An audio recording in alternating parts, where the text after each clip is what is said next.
हाँ, सो हम डिस्कस करने वाले हैं चैप्टर नंबर 13 नई बुक्स के अकॉर्डिंगली चैप्टर नंबर 13 जिसका नाम है आवर एनवायरनमेंट। ओके, तो ये चैप्टर स्कूल में हो गया, तुम्हारे हो गया? સર અમારે ખાલી ઇન્ટ્રોડક્શન એવું બધું એના લોકોને પછી આગળ ચેપ્ટર ચલાવ્યા નથી। ओके, तो एग्जाम में है लेकिन हाँ ओके चलो जो भी हो हम डिस्कस कर लेंगे। मोस्टली अगर पावर होता तो आज ही चैप्टर कंप्लीट हो जाता, देखते हैं अभी भी अगर हो जाए तो। Okay will see. So chapter start करते हैं साइंस का, that is our environment. Okay Nirbhay science start कर रहे हैं आवर एनवायरनमेंट। तो सबसे पहले तो ये चैप्टर में अभी ये नोट्स तो है नहीं तो मैं यहीं से मैं तुम्हें बता रहा हूँ। ये चैप्टर्स में क्या है कि मोस्टली मतलब 99% जो कंटेंट है वो ऑलरेडी तुम्हें पता ही है। जो हम 4, 5, 6, 7 में जो EVS पढ़ते थे, साइंस में पढ़ते थे, वही सब चीज़ें हैं। ओके, हर्बीवोर्स, कार्निवोर्स वो सब आएगा तो 99%। बट हाँ, थोड़ी बहुत नई चीज़ें भी है जो हमें पता होनी चाहिए। तो स्टार्ट करते हैं सबसे पहले तो environment. So what is environment? लो तो ये क्या हो बात हुई, तो वही सराउंडिंग्स और conditions in which a person, animal और प्लांट लिव्स और से ऑपरेट।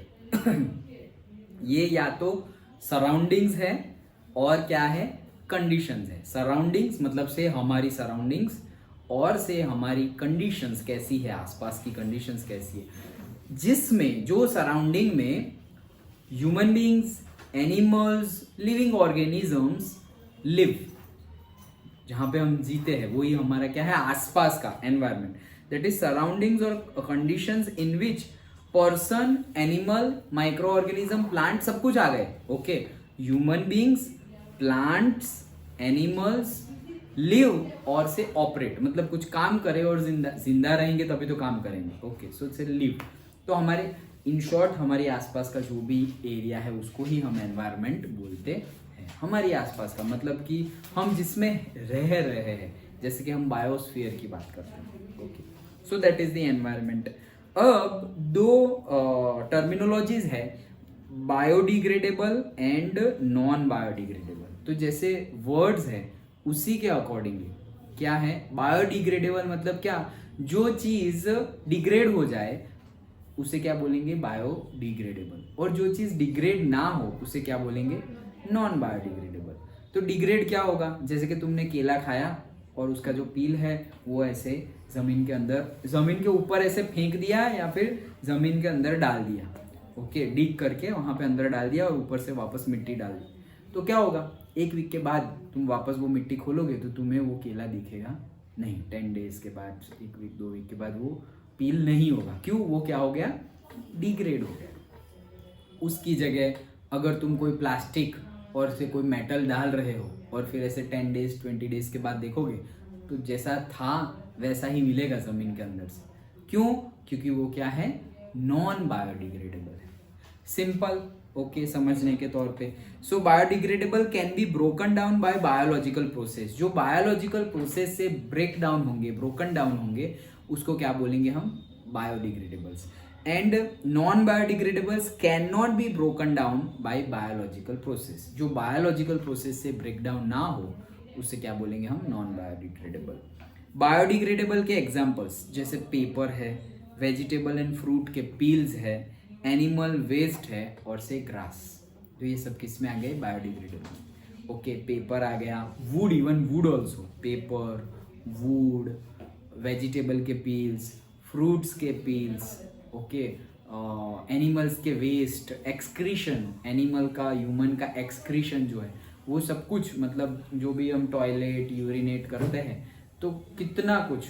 ओके, हम पर्टिकुलरली ऐसे वॉशरूम, बाथरूम में जाते हैं, जानवर थोड़ी ऐसे कोई जगह ढूंढते हैं, वो तो भाई हुर्र। ओके, तो मतलब क्या है कि कितना कुछ ऐसा होता होगा, कितने, हमसे ज़्यादा तो जानवर है, कितने माइक्रो ऑर्गेनिजम्स कितने ज़्यादा हैं। ओके, एनिमल्स भी कितने हैं, बर्ड्स भी कितने हैं, फिर भी वो सारी चीज़ क्या हो जाती है, डिग्रेड हो जाती है, बायोडिग्रेडेबल है, मतलब तुम्हें पता भी नहीं चलता। मतलब कोई ज़मीन पे हम चल रहे हैं, हमें पता भी नहीं है कि वो ज़मीन में थोड़े टाइम पहले सपोज किसी ने यूरिनेट किया हुआ हो, किसी ने टॉयलेट किया हुआ हो, हमें नहीं पता चलेगा। अगर खेत में चल रहे हैं तो खेत वाली ज़मीन तो वैसी ही होगी। Okay, like that. रोड पे भी कितना कुछ होगा, जैसे जो रोड पे हम चल रहे हैं तो भाई कितने डॉग्स, स्ट्रे डॉग्स, काऊ डंग पड़ा हुआ होगा। ओके, यूरिनेट किया होगा किस किस ने, बर्ड्स ने कुछ किया होगा, वो सब आता है। फिर पानी आता है उसके ऊपर, हवाएं चलती है, गाड़ियाँ घूमती है एंड ऑल, पता ही नहीं चलेगा कि यहाँ पे ऐसी चीज़ है, और वो डिग्रेड होता जाएगा। ओके, सॉइल में क्या हो जाएगा, डिग्रेड होता जाएगा। और नॉन बायोडिग्रेडेबल्स में क्या क्या आ सकता है, से plastic, glass, metallic cans, pesticides, chemicals we use to kill the pest. Okay, कीटक को मारने के लिए जो हम यूज करते हैं, कीटनाशक, उसको इंग्लिश में क्या बोलते हैं, पेस्टिसाइड्स। तो ये हमारा पॉइंट था। देन अफेक्टिंग द एनवायरनमेंट की अगर बात करें कि ये जो बायोडिग्रेडेबल है वो कैसे एनवायरनमेंट को अफेक्ट करता है, जो बायोडिग्रेडेबल मटेरियल है वो एनवायरनमेंट को कैसे अफेक्ट करता है। So breeding ground for flies and mosquitoes, तो ये क्या प्रोवाइड करता है, breeding ground for flies and mosquitoes, मतलब मच्छर और जो वो मछली होती है, फ्लाइज जिसे हम बोलते हैं। ओके, उसके और से तुम वो भी बोल सकते हो क्या, मक्खी। ओके, तो उसको भी हम फ्लाइज ही बोलते हैं इंग्लिश में। तो उनके लिए ब्रीडिंग ग्राउंड प्रोवाइड करती है ये सारी बायोडिग्रेडेबल चीज़ें जो सॉइल में जाती है। वो ब्रीडिंग ग्राउंड मतलब क्या, they provide the environment to for reproduction. Okay, वो लोग रिप्रोडक्शन कर सकते हैं ऐसे एनवायरनमेंट में, इसीलिए तो कचरा ज़्यादा हो वहाँ पे ही ज़्यादा माइक्रो ऑर्गेनिजम्स डेवलप होंगे। ओके, जहाँ भी हो, मतलब थोड़ा भी एनवायरनमेंट मिला और वो डेवलप हो गए। सोचो, हम सोचते ही रहते हैं कि भाई एक होगा, उसमें से एक में से दो आए, दो होंगे तो वो रिप्रोडक्शन करेंगे, उसमें से ये होगा ये होगा। अरे दो तो बाद में होंगे ना, पहले तो एक होगा, कहीं कुछ पैदा होगा तो एक होगा, फिर एक के बाद दूसरा, अगर ऐसा कुछ मिला, मेल फीमेल रिप्रोडक्शन एक्टिविटी हुई और फिर जनरेशन हुआ। बट पहला भी कैसे हो रहा है। Okay, that is the beauty of nature. Just कल ही मैं साइकिलिंग करने गया था, तो वो जो नर्मदा कैनाल है वो ऐसे पालेज और वो रोड से ऐसे जा रही थी, तो हम वहाँ पे खड़े थे, तो नीचे देखा तो इतनी सारी मछलियाँ, बहुत सारी फिश। ओके, कैनाल्स में ध्यान से देखे तो अदरवाइज ग्रीन एल्गी दिख रही है ऊपर से और पानी फ्लो हो रहा है, लेकिन इतनी सारी फिश। फिर हमने सोचा कि भाई ये तो रिवर तो है नहीं। ओके, नाले का पानी जा रहा है और थोड़ा बहुत ऐसे गंदा, हाँ थोड़ा रिवर का पानी कहीं से ऐड हुआ हो तो बारिश का पानी हो, फिर भी इतनी सारी कहाँ से आई, मतलब फिश आई कहाँ से। फिर भाई रिप्रोडक्शन हुआ होगा, आई, बट रिप्रोडक्शन के लिए भाई पहली दो कहाँ से आई। Okay, that is the beauty. कहीं ना कहीं से हो ही जाता है। जैसे मच्छर, गंदा पानी हो हमारे घर में, जो टंकी होती है, और वो टंकी को तुम अगर क्लोज ना करो, वाटर टैंक को क्लोज ना करो, तो उसके ऊपर ऑटोमेटिकली, अगर स्टोर्ड वाटर है, स्टिल वाटर है, जो पानी फ्लो नहीं हो रहा है, वहाँ पे ऑटोमेटिकली मॉस्किटोज पैदा हो जाएंगे। ओके, तो भाई पहला मॉस्किटो भी ऑटोमेटिकली, उसको एनवायरमेंट मिले तो that organisms will produce. Environment मिलना चाहिए, मेन एनवायरमेंट ही है। ओके, सो ब्रीडिंग ग्राउंड प्रोवाइड करता है ये बायोडिग्रेडेबल जो है वो एनवायरमेंट। ओके, और प्रोड्यूस फॉल स्मेल, तो एक सड़ी हुई स्मेल देता है, कौन, बायोडिग्रेडेबल। क्यों डिग्रेड हो रहा है ना, बायोडिग्रेडेबल मतलब क्या, डिग्रेड हो रहा है, तो डिग्रेड होगा तो क्या होगा, फॉलिंग स्मेल देगा। और वहां पे सामने, वहां वो क्या इफेक्ट करता है एनवायरनमेंट को, कौन, नॉन बायोडिग्रेडेबल। तो नॉन बायोडिग्रेडेबल एनवायरनमेंट को क्या इफेक्ट करता है, लैंड डिग्रेडेशन। ओके, तो लैंड का डिग्रेडेशन हो रहा है, मतलब लैंड की क्वालिटी, सॉइल की क्वालिटी क्या हो रही है, डिग्रेड हो रही है। एट द सेम टाइम दूसरा क्या हो रहा है, से वाटर पॉल्यूशन हो रहा है, वाटर पॉल्यूशन भी हो रहा है। मतलब तुमने रिवर में डाल दिया प्लास्टिक, ओके, वेफर खाई और ऐसे पैकेट डाल दिया रिवर में, ओशन में, एरोप्लेन से जा रहे हो ऊपर से ऐसे कहीं से भी, वहाँ से तो नहीं डाल सकते। ओके, तो वहाँ से तो नहीं डाल सकते हम। मैं तो अभी बोलने नहीं वाला था कि वहाँ से डाल दिया, लेकिन याद आ गया कि एरोप्लेन में से नहीं डाल सकते। ओके, बट रिवर में जा रहे हैं और कहीं से भी, मतलब जैसे गाड़ी में हम जा रहे हैं रोड पे, तो ऐसे खाया और तुमने ऐसे डाल दिया, ओके, अगर रखना ना हो तो होगा क्या, वो मिक्स हो जाएगा। जहाँ डिग्रेडेशन हो रहा है अच्छे से, वहां पे वो अगर मिक्स हो गया तो वो डिग्रेडेशन की एक्टिविटी जहाँ हो रही है बायोडिग्रेडेबल की, उसको भी स्लो कर देगा। अगर वहां पे ऐसा समझो कि पूरा कचरा, बायोगैस प्लांट है, बायोगैस प्लांट में तुमने वेजिटेबल्स पील्स डाले, एनिमल्स का एक्सक्रीशन डाला, सब कुछ डाला उसके अंदर, और उसके साथ साथ प्लास्टिक डाल दिए बहुत सारे, तो प्लास्टिक थोड़ी डिग्रेड होगा, उससे थोड़ी बायोगैस बनने वाला है। ओके, तो वो जो डिग्रेडेशन की प्रोसेस है, ओके, वो भी क्या हो जाएगी, स्लो हो जाएगी। So that should not be done. इसीलिए हमें, जो हमारी गवर्नमेंट बोल रही है, स्वच्छता अभियान चल रहा है ना, ओके, तो उसके अकॉर्डिंगली नहीं कचरे वाला आता, अभी तो गाने बजा बजा के आता है। ओके, सो वो हमें फॉलो करना चाहिए, कहीं पे भी कचरा नहीं डालना चाहिए। अगर घर पे नहीं है और ट्रैवलिंग कर रहे हैं तो एटलीस्ट वो जो वाटर बॉटल की स्पेस होती है बैग में, वहाँ पर इकट्ठा करो, या पर्टिकुलरली कोई पॉलीथीन रखो, बैग रखो, वहाँ पे कचरा रखो, एंड देन जहाँ डस्टबिन मिले वहाँ पे डाल दो। प्रॉब्लम है कई जगह पे प्रॉब्लम है कि भाई तुम्हें दूर दूर तक डस्टबिन ही नहीं मिलेंगे, वो सिचुएशंस में तुम्हें मजबूरन डालना पड़ेगा, और वो केस को हम चलो माफ़ करते हैं। बट जहाँ पे है डस्टबिन मिल जाएंगे भाई, तुम्हें आधे घंटे बाद 1 घंटे बाद डस्टबिन मिल जाएगा, तो एटलीस्ट वहाँ पे हम डालें, ओके, कचरा। फिर उसमें भी जो गवर्नमेंट प्रोवाइड करते हैं कचरे के डब्बे, तो जो ब्लू कलर का डस्टबिन होता है दैट इज़ फॉर दोनों ही, मतलब जो नॉन बायोडिग्रेडेबल है और जो बायोडिग्रेडेबल है। अगर ये दोनों की बात करें, वो तो सूखा कचरा और गीला कचरा, ओके, लेकिन वो तो अलग ही है। लेकिन अगर ये कचरे की बात करें, मतलब कि तुम्हारे पास है non biodegradable waste and biodegradable waste, तो जो ब्लू कलर का होता है वो नॉन बायोडिग्रेडेबल होता है, और जो ग्रीन कलर का होता है वो बायोडिग्रेडेबल वेस्ट होता है। वो गीला, वो दैट इज़ वेट, और ड्राई वाला तो है ही,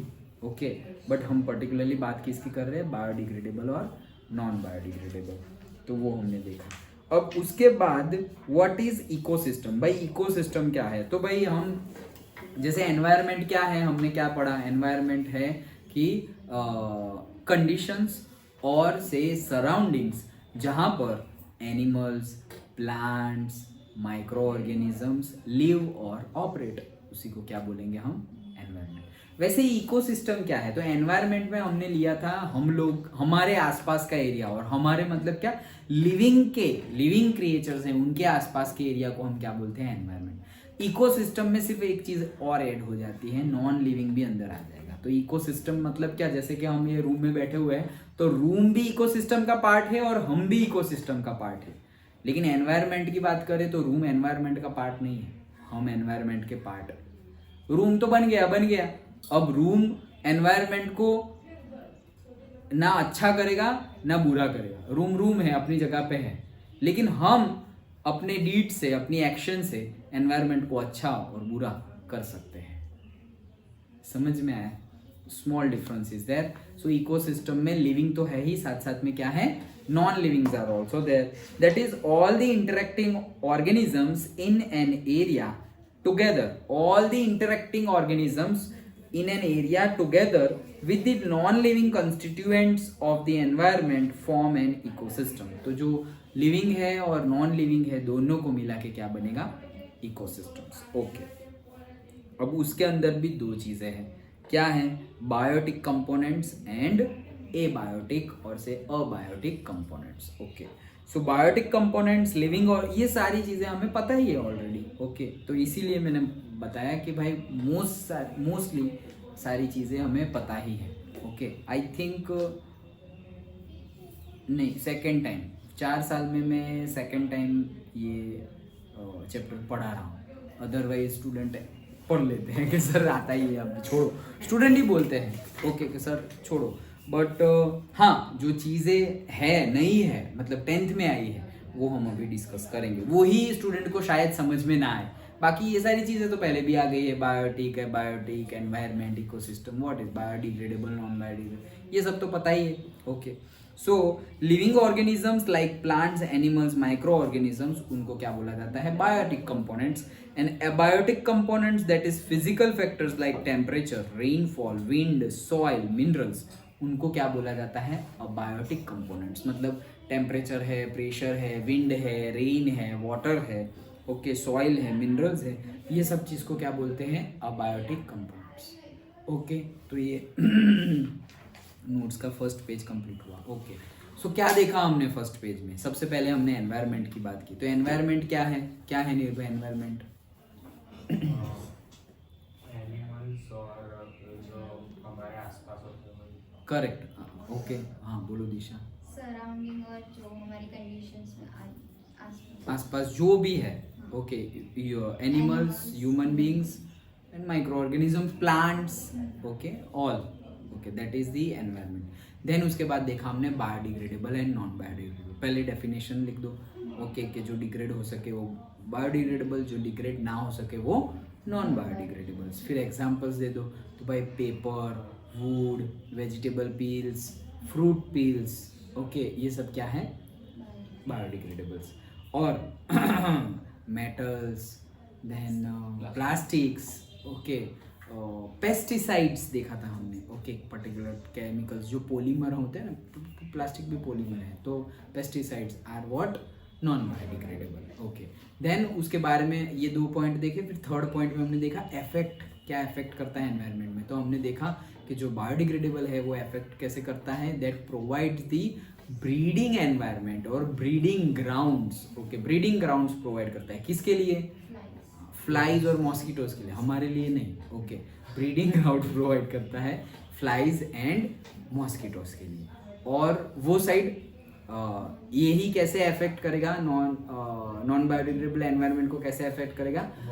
water pollution, degradation of soil, yes correct, okay, तो वो चीज़ हमने देखी। और एक यहाँ पे भी एक पॉइंट देखा था, क्या? फॉल स्मेल, वो गंदी स्मेल। कौन? बायोडिग्रेडेबल, डिग्रेड हो रहा है तो गंदी स्मेल आएगी, ओके, फॉल स्मेल। उसके बाद हमने इकोसिस्टम की बात की। तो भाई जो एनवायरनमेंट है वही है, भाई ऐसे लिखना नहीं है, समझने के लिए बोल रहा हूँ, ओके। तो जो एनवायरनमेंट है वही, but at the same time non living अंदर ऐड हो जाएंगे, तो वो क्या हो जाएगा? इकोसिस्टम। इकोसिस्टम के बाद हमने 2 चीज़ देखी, that is biotic and abiotic. Biotic मतलब सारे के सारे लिविंग क्रिएचर्स, वो सब कुछ आ गए, plants, animals, micro organisms, humans, सब कोई। अबायोटिक कंपोनेंट्स में आ जाएंगे pressure, temperature, soil, rainfall, rain, river, वो सब चीज़। डन? ओके, चलो, ओके, आगे बढ़ते हैं।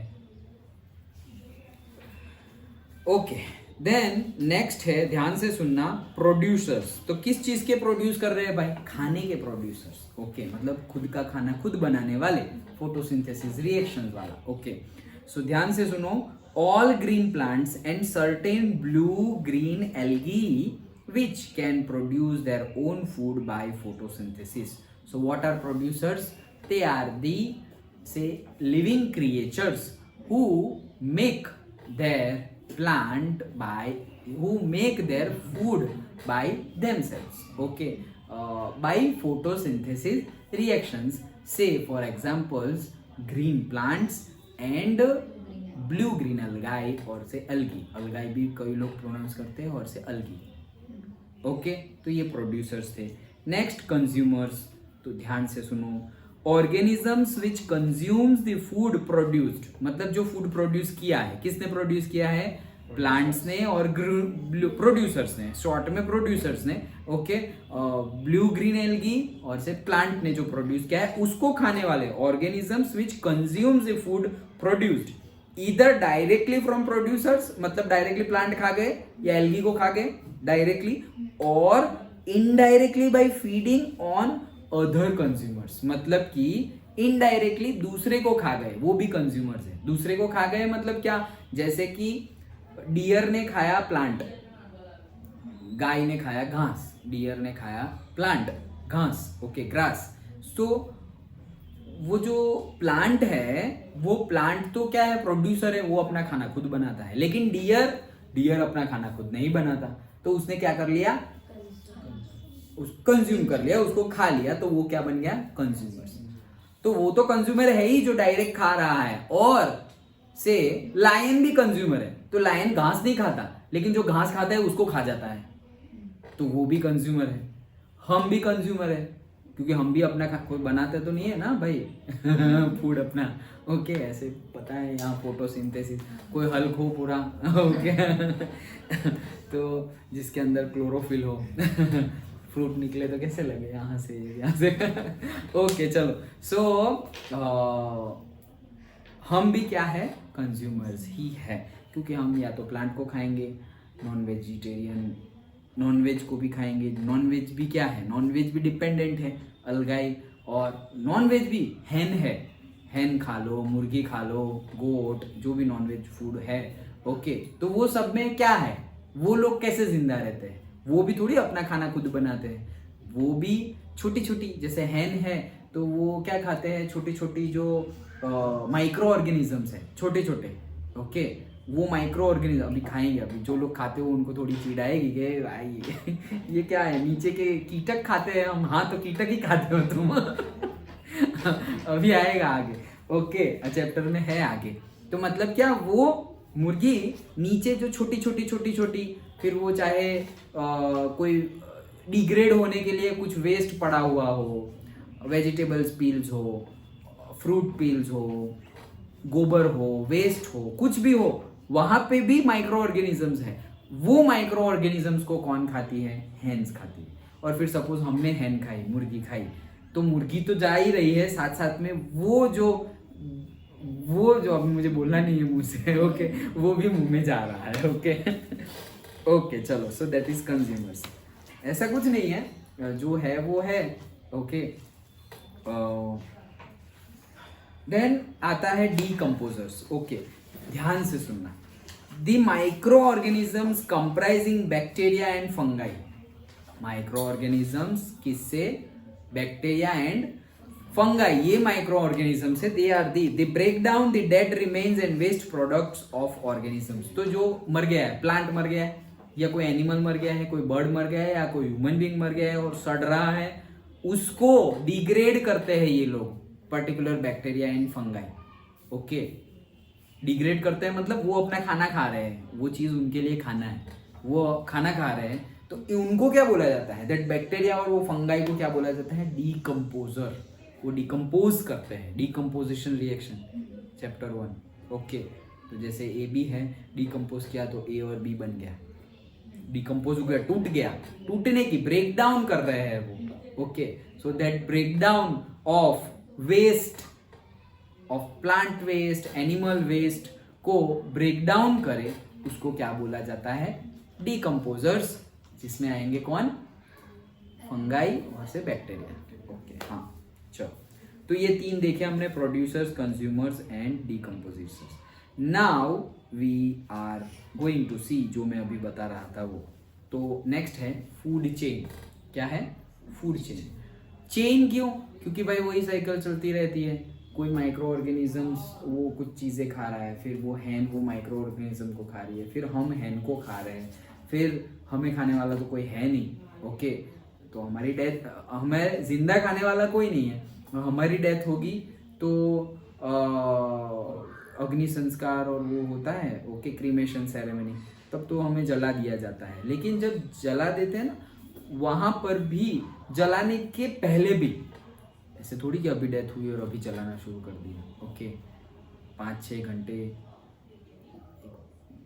वो बात पे नहीं जा रहे हम, बट कितना टाइम होता है बीच में, टाइम इज देयर। ओके, तो वो टाइम पीरियड में भी डेड बॉडी में अभी भी है, हमारे बॉडी में भी बैक्टीरियाज है, लिविंग वायरसेस है, बैक्टीरियाज है, सब कुछ है हमारी बॉडी में अभी भी।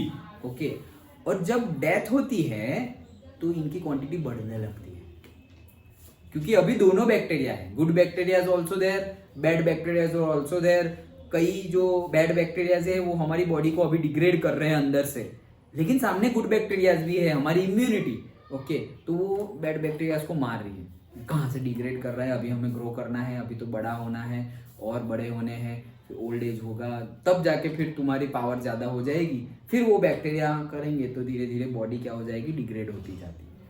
लेकिन अभी तो क्या है, गुड बैक्टीरियाज की क्वांटिटी भी है, इसीलिए तो हम बोलते हैं कि अच्छा अच्छा खाना खाना चाहिए, क्योंकि जैसा हम खाना खाएंगे वैसी एनर्जी मिलेगी, और जैसी जैसी एनर्जी, जैसे जैसे न्यूट्रिएंट्स मिलेंगे वैसी चीज़ें अंदर भी बनेगी, वैसे न्यूट्रिएंट्स, वैसे compounds, at the same time जो बैक्टीरियाज हमारी बॉडी में भी है।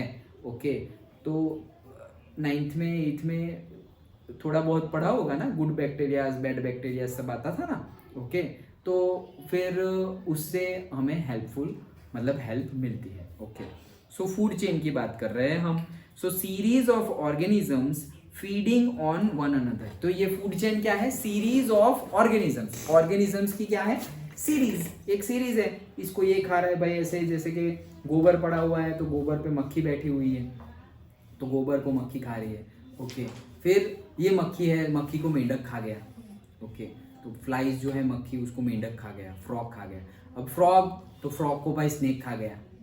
ओके, फिर स्नेक, तो स्नेक को ईगल खा गया, तो वो एकदम टॉप पे आ गए, ईगल। ओके, अब ईगल बीगल मर गई तो शायद ह्यूमन ने खाया या फिर डायरेक्टली कुछ नहीं, ईगल लास्ट है ऐसे।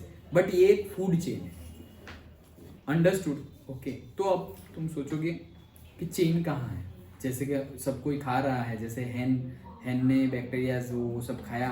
ओके, पेस्ट और इंसेक्ट्स खाए, फिर हमने हैन खाई, फिर हमें खाने वाला तो कोई है नहीं। हाँ, वैसे सही है, लेकिन जब डेथ होती है पर्टिकुलर, जैसे ईगल को खाने वाला अब कोई है नहीं। ओके, लेकिन जब डेथ होती है तो डेथ होने के बाद again we are the food. अभी हम सबको एज अ फूड कंज्यूम कर रहे हैं, जब हमारी डेथ होगी तो हम खुद फूड बन जाएंगे दूसरों के लिए।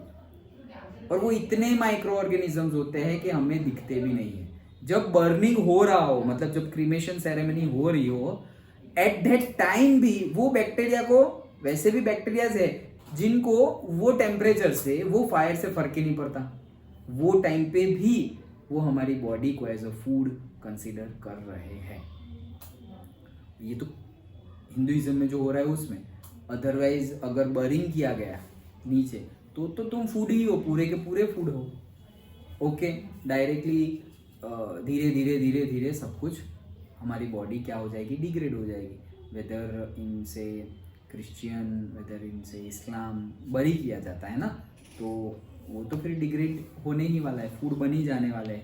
सो हाँ, दिखाई नहीं देगा कि डायरेक्ट, जैसे ईगल मर गया और रास्ते पे मरा हुआ ईगल पड़ा हुआ है, एक्सीडेंट से मर गया, एज हो गई इसलिए मर गया, अब उसका कोई क्रीमेशन सेरेमनी थोड़ी करेगा, तो क्या होगा, छोटे छोटे बैक्टीरियाज, कोई कुत्ता आया, कोई दूसरा ईगल आया, कोई क्रो आया, ये वो सब ने उसको धीरे धीरे धीरे धीरे खा लिया, तो वो क्या बन जाती है, एक चेन बन जाती है। तो series, okay, series of organisms feeding on one another.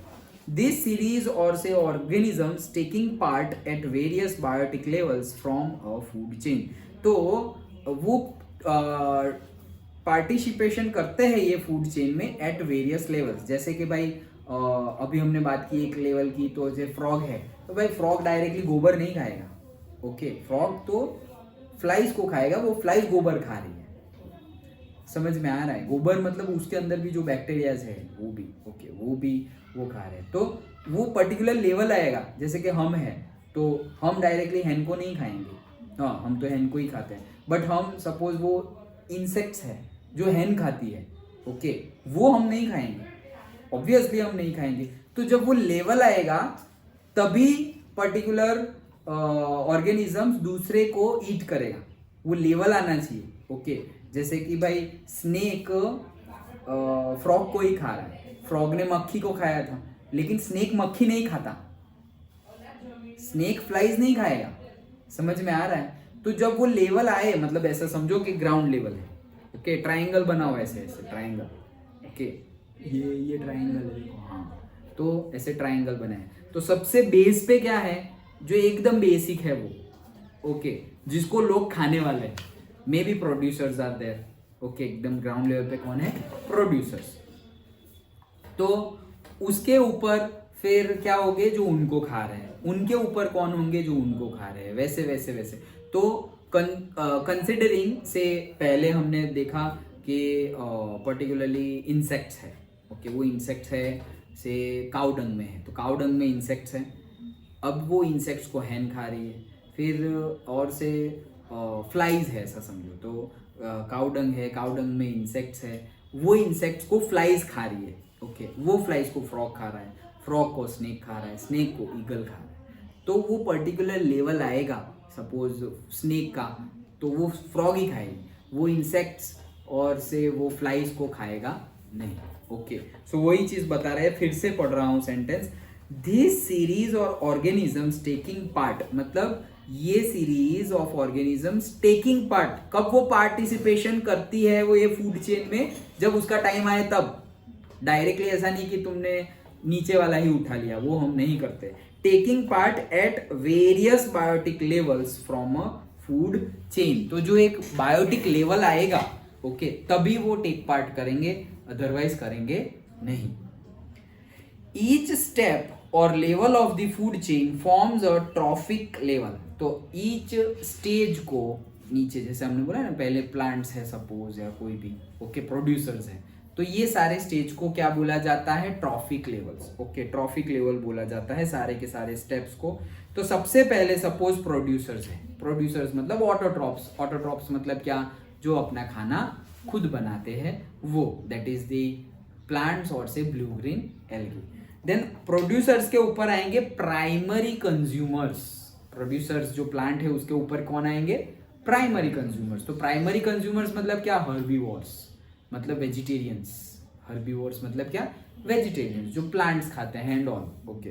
अब प्राइमरी के ऊपर कौन आएंगे, सेकेंडरी कंज्यूमर्स, जो क्या है, स्मॉल कार्निवोर्स, स्मॉल कार्निवोर्स मतलब कार्निवोर्स मतलब वो खा तो रहे ही है, क्या डायरेक्टली ग्रास और वो सब नहीं खाते, ओके, कुछ और ही खा रहे हैं, मतलब कि लिविंग कार्निवोर्स है ना, तो वो मांसाहारी है, तो किसी का मांस खा रहे हैं, ओके, लिविंग को खा रहे हैं पर्टिकुलरली। वैसे तो प्लांट भी लिविंग है, बट हम वेजिटेरियन, नॉन वेजिटेरियन, हर्बीवोर्स और कार्निवोर्स की बात कर रहे हैं। तो सबसे पहले तो क्या, ऑटोट्रॉप्स, ओके, प्रोड्यूसर्स, उसके ऊपर क्या, प्राइमरी कंज्यूमर्स, तो प्राइमरी कंज्यूमर्स मतलब कौन, हर्बीवोर्स, जो ये ऑटोट्रॉप्स को खाएंगे। देन प्राइमरी कंज्यूमर्स के ऊपर सेकेंडरी कंज्यूमर्स, सेकेंडरी कंज्यूमर्स मतलब क्या, स्मॉल कार्निवोर्स, स्मॉल कार्निवोर्स मतलब क्या, वो भी है तो क्या, जो हमारा प्राइमरी हर्बीवोर्स है उसको खाएंगे। स्मॉल कार्निवोर्स मतलब क्या, दोनों खाएंगे, ओके, मतलब तुम ऑटोट्रॉप्स को भी खा सकते हो, लेकिन जो जनरली कार्निवोर्स होते हैं ना, वो ऑटोट्रॉप्स को खाते नहीं है। वैसे बहुत कम होते हैं जो दोनों खाते हैं, जैसे कि ह्यूमन बीइंग, तो भाई हम डायरेक्टली प्लांट भी खाते हैं और we are eating non veg food also, okay, तो हम उसमें आ गए, ओके, बट वैसे एनिमल में होता नहीं। जो हर्बीवोर्स होते हैं वो जनरली वेज मतलब वेज ही खाते हैं, और नॉन वेज मतलब नॉन वेज ही खाते हैं, ऐसे मिक्सअप नहीं होता है।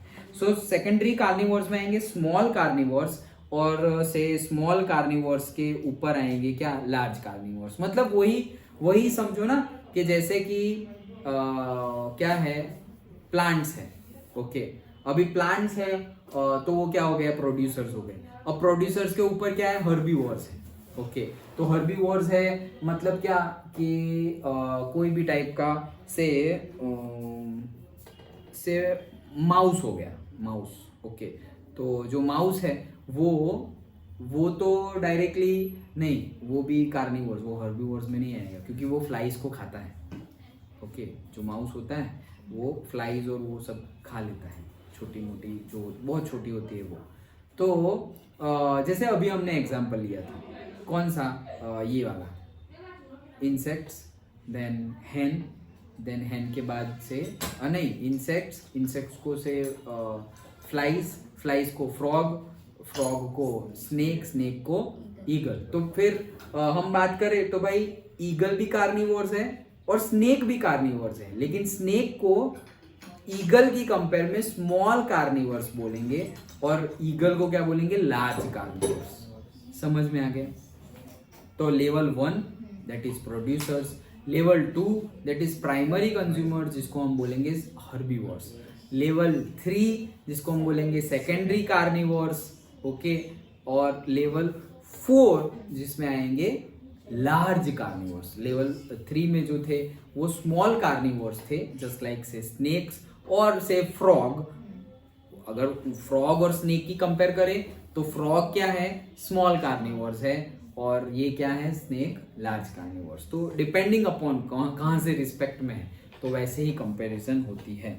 तो जैसे मैंने बताया कि सारे ही लेवल और स्टेज को क्या बोला जाता है, ट्रॉपिक बोला जाता है, ट्रॉपिक्स और ट्रॉप्स, ओके। तो first trophic level, second trophic level, third trophic level and से फोर्थ ट्रॉपिक लेवल। अंडरस्टूड?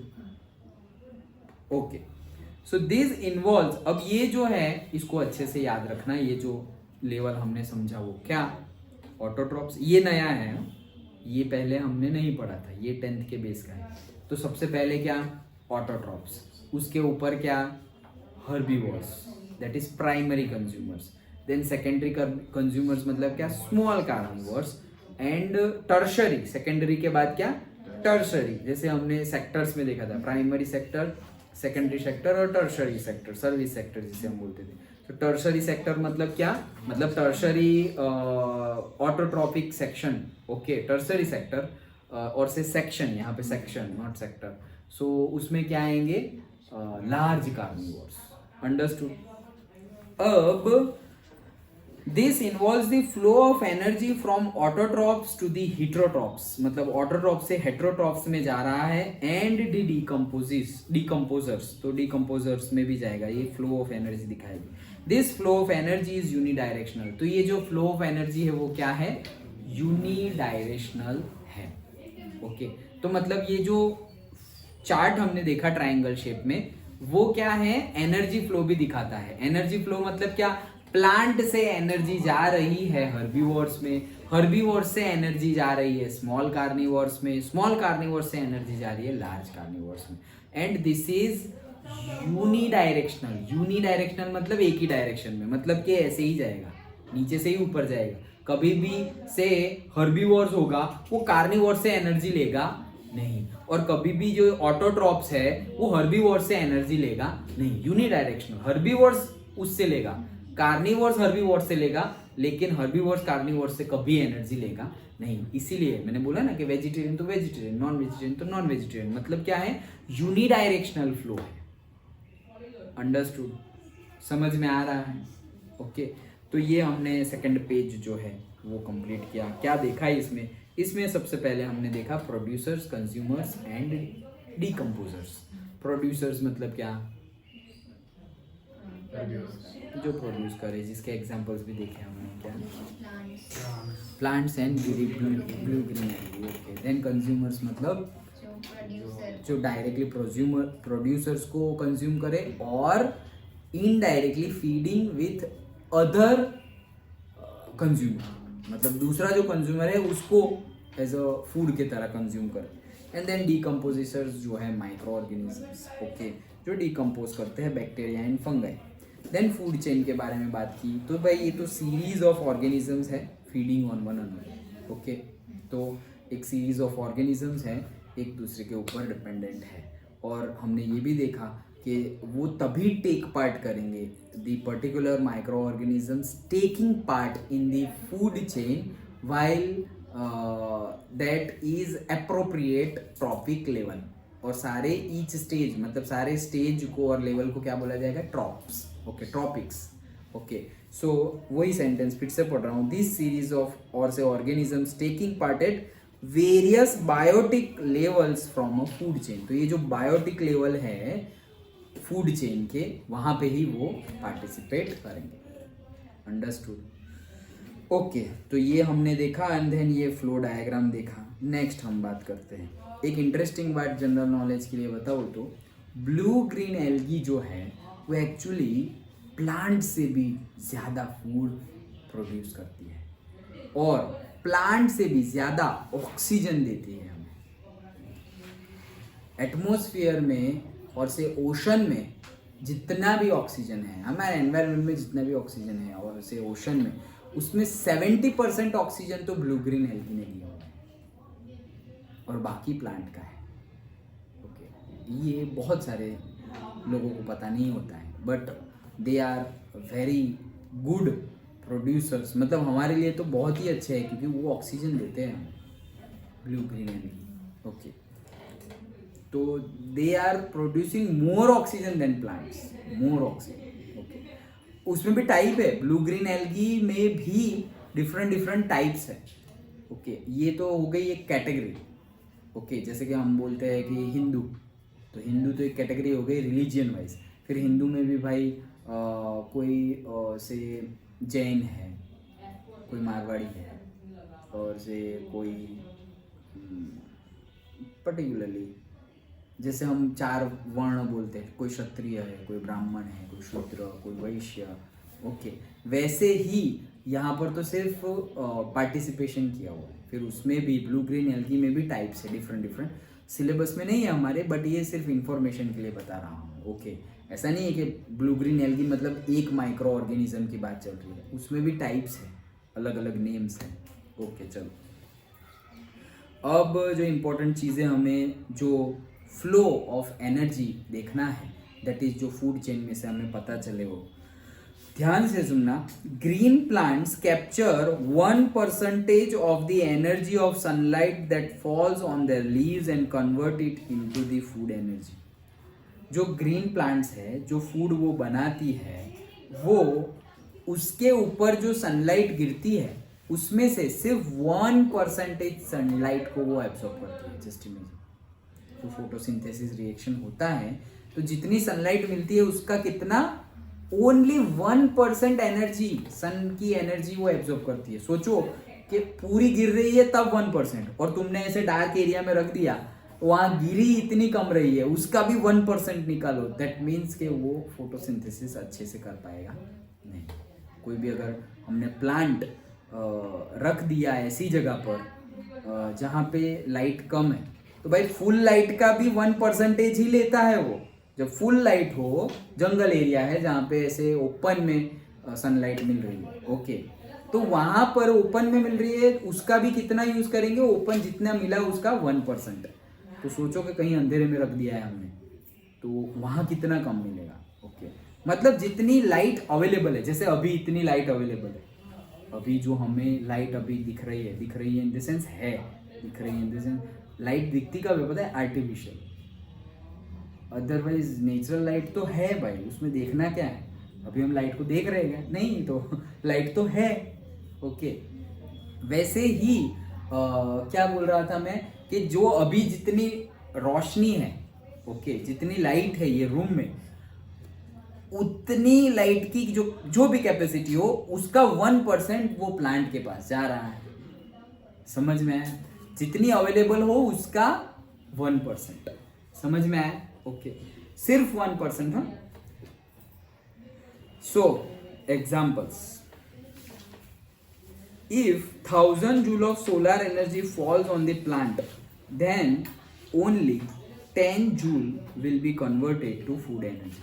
अगर 1000 जूल सनलाइट एनर्जी मिल रही है वो फूड पर, तो उसमें से वो फूड वो प्लांट पर, तो उसमें से वो फूड बनाने के लिए कितनी एनर्जी यूज कर सकता है, सिर्फ 10 जूल।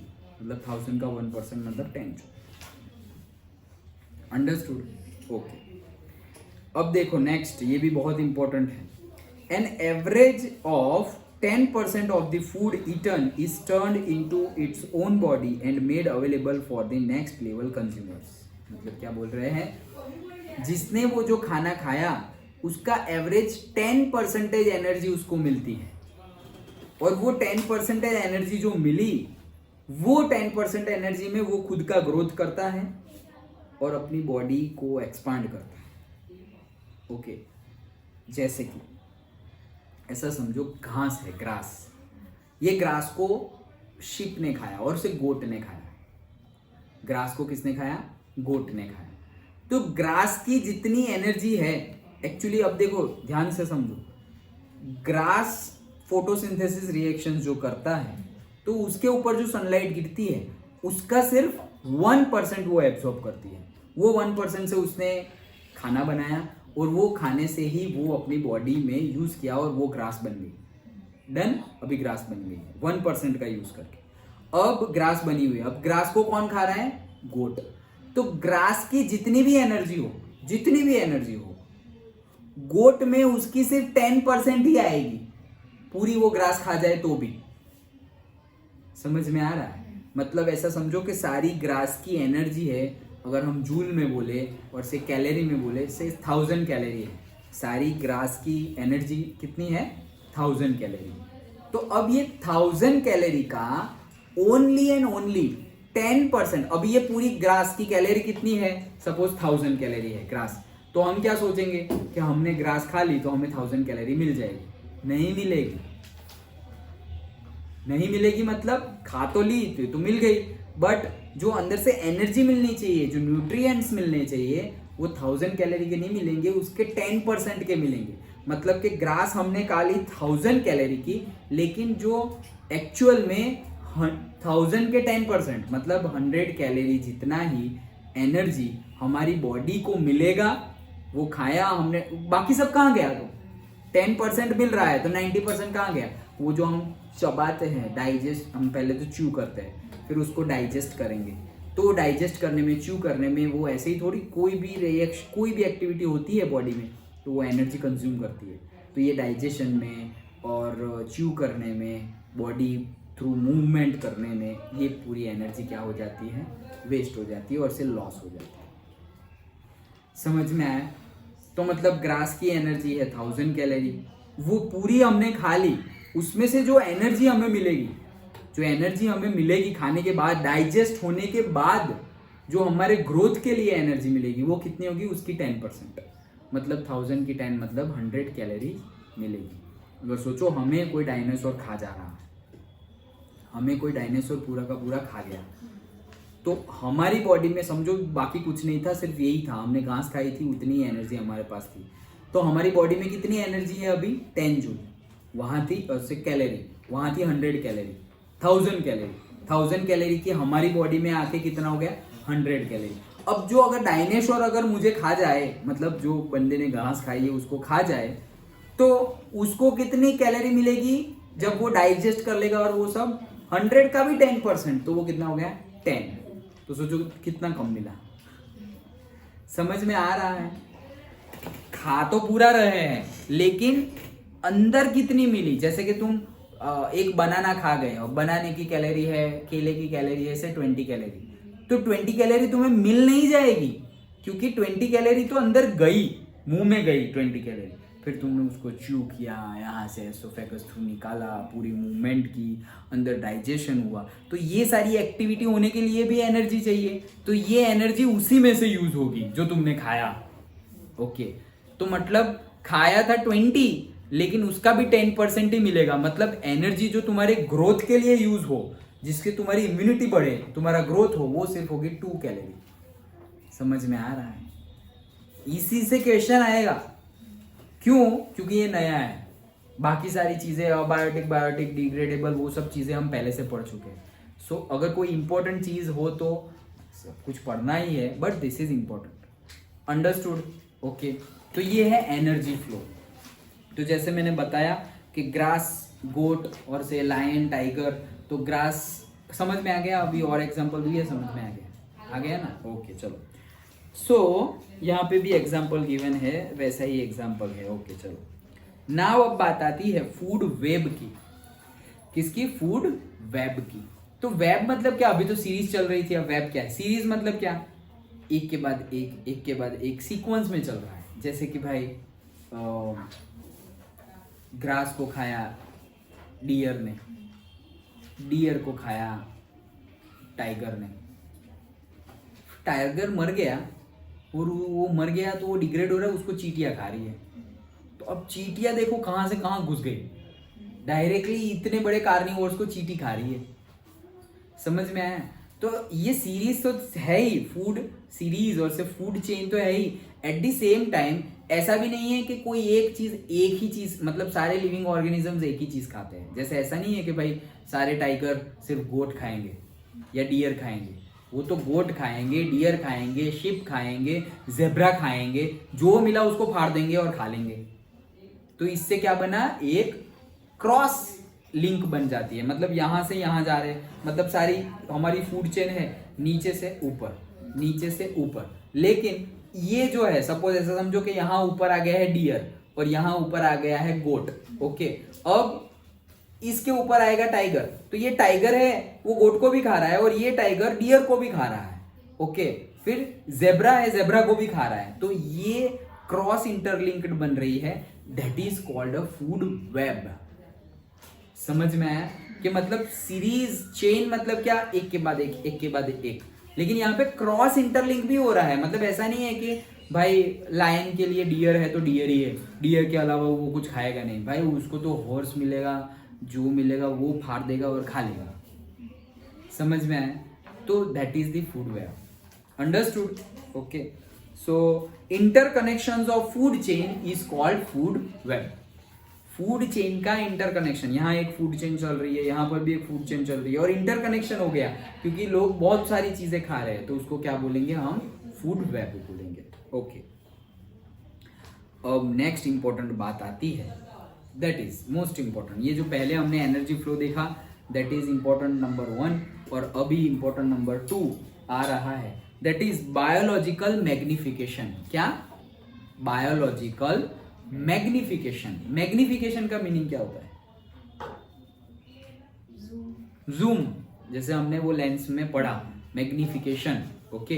तो कितना बड़ा होता है इमेज ऑब्जेक्ट से, तो मैग्निफिकेशन मतलब कितना बड़ा होना। तो यहाँ पे लिखा हुआ है बायोलॉजिकल मैग्निफिकेशन, मतलब कि बायोलॉजिकली कितना मैग्नीफाई हो रहा है। क्या मैग्नीफाई हो रहा है? हम बात कर रहे हैं केमिकल्स की, केमिकल्स मैग्नीफाई हो रहा है, ओके। मतलब कि गोबर है, गोबर में बहुत सारे केमिकल्स हैं, ओके। ऐसा समझो, पहले तो प्लांट्स हैं, प्लांट्स ऑटोट्रॉप्स। अब उसमें पेस्ट ना हो उसके लिए पेस्टिसाइड्स डाले, आसपास वीड्स ना हो उसके लिए वीडिसाइड्स डाले, इंसेक्ट्स भी ना हो इसके लिए इंसेक्टिसाइड्स डाले। ये सब चीज़ें हमने डाली, ये सब क्या है? केमिकल्स है। फर्टिलाइजर भी डाला, केमिकली मेड, ये सब चीज़ें हमने डाली।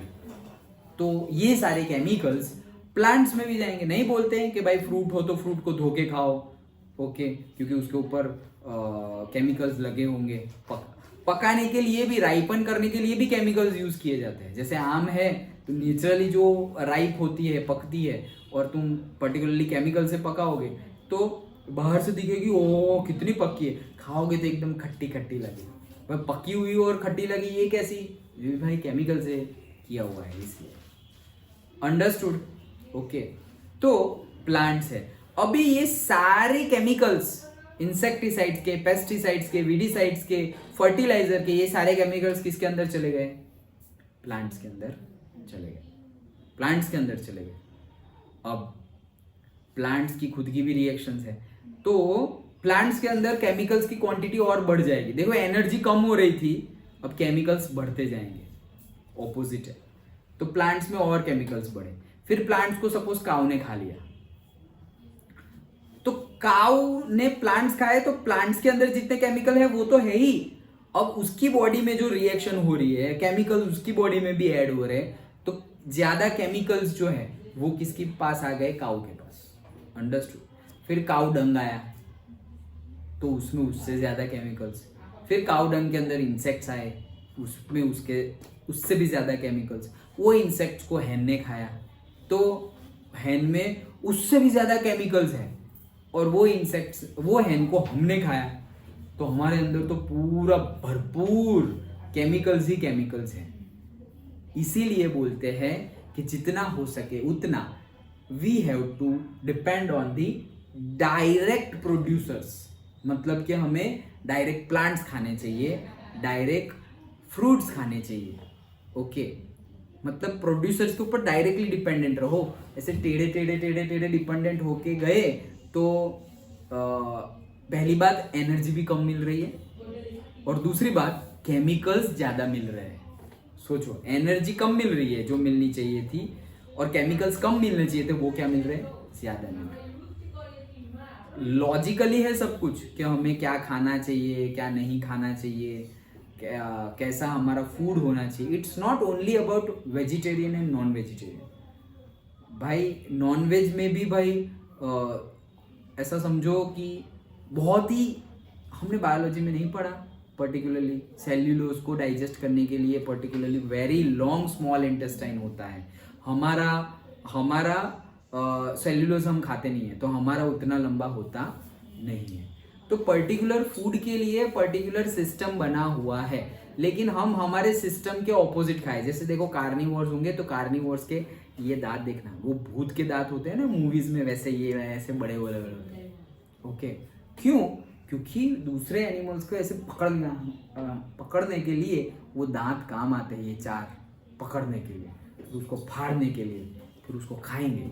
ओके, तो वो कार्निवोर्स है। हमारे है ऐसे दांत नहीं, तो मतलब हमारे लिए वो फूड नहीं है। ऐसा समझो कि पेट्रोल गाड़ी है, उसमें तुम डीजल भर दोगे तो गाड़ी चलेगी क्या? नहीं चलेगी। और डीजल गाड़ी में पेट्रोल भर दिया तो भी नहीं चलेगी। तो हमारी बॉडी जिसके लिए डिजाइन है, फिर चाहे वो वेजिटेरियन हो नॉन वेजिटेरियन हो, वो हम खुद डिसाइड कर ले। ओके, बट जिसके लिए भी डिजाइन है वही चीज खानी चाहिए। जितनी उल्टी चीजें खाई उतनी, देखो डाइजेस्ट तो सब होने वाला है, हमने सब कुछ देखा भाई, भर भर के एसिड निकल रहा है, कितने जूसेस निकल रहे हैं, तो डाइजेस्ट तो होगा। It's not about only about digestion, but it's about the problems. फिर देखो हमें अभी के टाइम पर 40 इयर्स की एज से सबको ही blood pressure, diabetes, heart attacks normal हो गए हैं। नॉर्मल क्या हुआ? Heart attack. ओके, मतलब क्यों इतनी एज में हार्ट अटैक? अरे एज छोड़ो, बट हार्ट अटैक क्यों आया? क्यों? ओके, वैसा तो क्या खाना खाया कि हार्ट अटैक आ गया? फिर हम बोलते हैं कि नहीं यार, हम तो इतना तला हुआ ये वो नहीं खाते। So it's not only about the junk food. अभी इसका मीनिंग ये भी नहीं है कि भाई जंक फूड खाना चाहिए। सब कुछ मैटर करता है, मतलब हमारी बॉडी के लिए जो अच्छा फूड है वो खाओ, और जो अच्छा नहीं है वो नहीं खाना चाहिए। फिर भी तुम खाओगे, डाइजेस्ट होगा, क्योंकि बहुत ही पावरफुल मशीन है अपनी बॉडी। लेकिन डिसएडवांटेज किसको है? हमें ही है। हमारी लाइफ, एज लाइफ जो है वो हमारी कम होगी। कोई जैसे भाई सिगरेट नहीं, स्मोकिंग नहीं करना चाहिए, अल्कोहल ड्रिंकिंग नहीं करना चाहिए। क्यों? हमारी बॉडी के लिए नहीं है अच्छा। भाई जो सिर्फ ऐसा समझो कि जहाँ पे फायर हो, फायर, ओके, वहाँ पे सारे nitrogen dioxide, sulphur dioxide, carbon dioxide सब कुछ है। वहाँ पर कहीं पे आग लगी हो और वहाँ पर तुम ज़्यादा देर तक खड़े रहो ना, उसके अंदर नहीं बोलते कि भाई कोई घर में आग लगी थी और उसके अंदर जो था उसको पता ही नहीं चला, वो सोता रहा, सुबह उसकी डेथ हो गई। ऐसे एक्सीडेंट हुए हैं। कैसे डेथ हो गई? फायर से डेथ नहीं हुई, ये फायर की वजह से जो गैसेस थे ना, वो गैस उसके ब्रीदिंग में चले, अंदर लंग्स में चले गए, इसलिए डेथ हो गई। ऑक्सीजन मिला नहीं और दूसरा कुछ मिला और डेथ हो गई।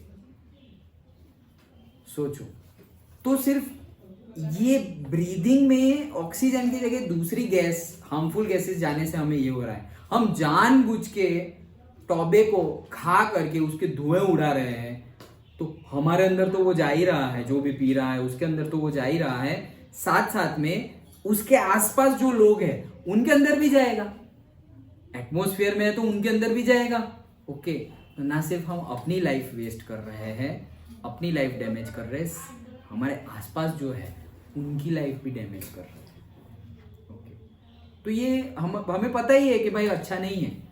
ओके, क्या हमारी बॉडी के लिए सही है नहीं, फिर भी हम अगर वही चीज़ करें तो भाई हमें देखते हैं कि स्मोकिंग करे वे लंग कैंसर होता है, या वो गुटखा और वो खाए तो मुंह के कैंसर होते हैं, बहुत ज़्यादा अल्कोहल ड्रिंक करे तो लीवर खराब हो जाता है। ये सब हमें पता ही है, पता है, फिर भी अगर हम करें तो अब तो हम क्या कर सकते हैं? तुम्हें पता ही है कि भाई यहाँ आगे गड्ढा है और दूसरे जगह से जाओ। नहीं, हम तो रोज यहाँ से जाते हैं, आज भी यहीं से जाएंगे, तो गिरो भाई गड्ढे में।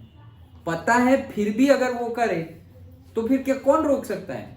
एटलीस्ट ना पता हो, अनजाने में गिर गए तो हम पछतावा कर सकते हैं कि यार हमारे पास ये नॉलेज नहीं था कि यहाँ पे गड्ढा है, हमें किसी ने बताया नहीं, हमारे पास नॉलेज नहीं था। लेकिन पता होने के बाद भी अगर वो हम गलती करें तो उसका दंड तो मिलेगा ही फिर। ओके, नेचर तो जस्टिस रखती है, हाँ टाइम थोड़ा ज़्यादा है, ओके, क्योंकि लोग भी ज़्यादा हैं तो सबका जस्टिस करने में शायद थोड़ा टाइम ज़्यादा लग जाता है, but there is always justice, okay, always. चलो, सो यही है बायोलॉजिकल मैग्निफिकेशन, जो केमिकल्स हैं उसकी क्वांटिटी बढ़ती जाएगी। ध्यान से सुनना, the accumulation of maximum concentration of chemicals, the accumulation मतलब इकट्ठा होना, the accumulation of maximum concentration मतलब जो कॉन्सेंट्रेशन है उसका क्या हो जाना, मैक्सिमम हो जाना। कहां पर? At the top trophic level, जो हमने ट्रॉपिक लेवल पढ़े, first trophic level, second trophic level, third trophic level.